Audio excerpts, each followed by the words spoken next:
Hey y'all, my name's Dora, and today we're making this cute little puffy cloud bath bomb. Stay tuned for the results.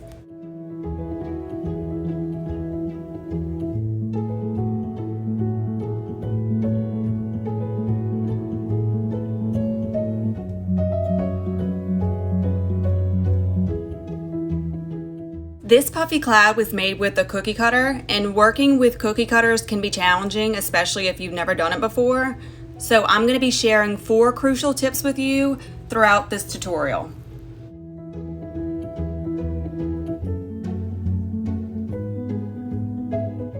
Tip number 1, add more oils or emulsifiers. The mix must remain moist to hold together. In this specific recipe, I tripled the emulsifier.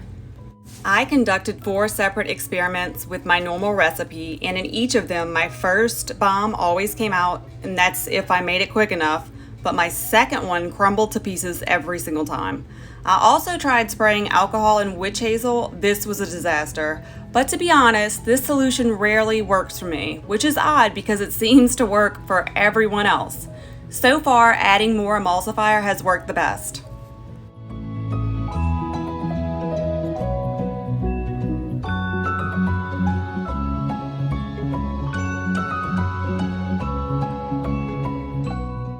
I am so sorry, y'all. I honestly don't know what happened. I thought the camera was recording, but it wasn't, so I just went back and pretended to slowly add the wet ingredients while whisking.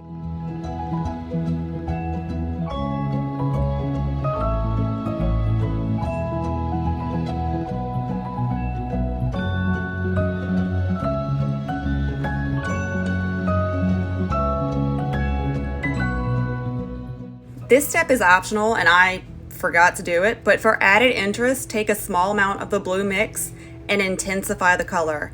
This will give your puffy cloud bomb variation, and it also adds interest.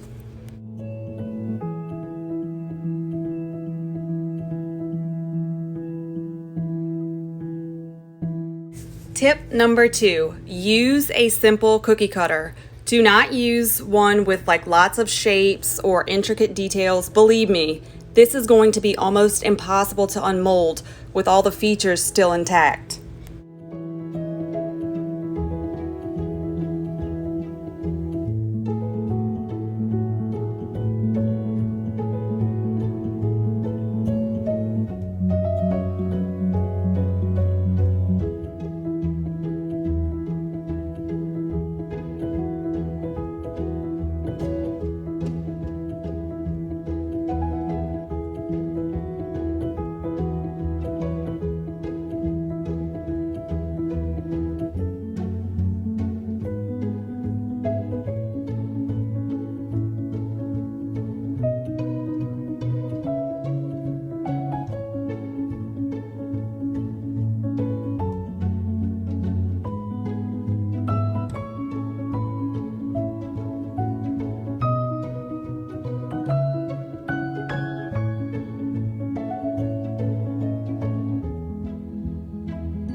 Tip number 3, unmolding is the most crucial step, and it can be tricky.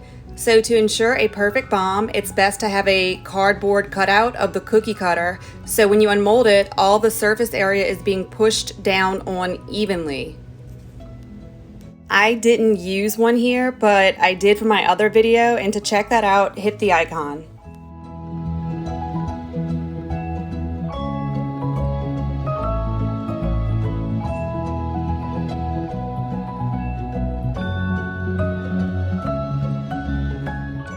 Tip number 4. I always shrink my bombs as soon as possible just to ensure that it dries exactly how it came out the mold.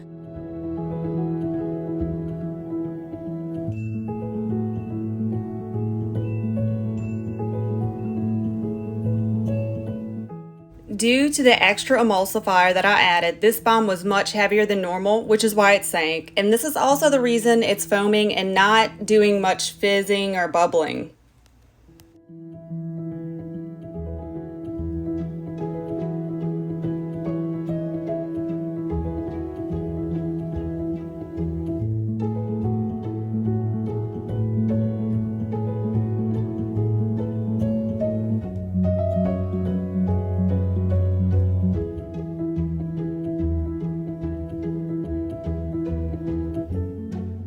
So here's an extra tip. If your balm ever fails, simply use it as bubble bath. If nothing else, the happy colors and wonderful scents are sure to perk up your bath. I wanted a clean and fresh scent for this, so I used Floral Muse white tea and a small amount of coconut bamboo. It smelled just like a spa, and the water was absolutely gorgeous.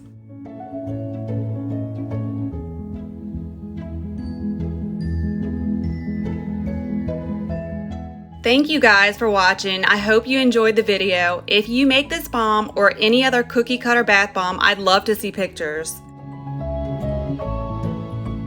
If you like this video, please give it a thumbs up.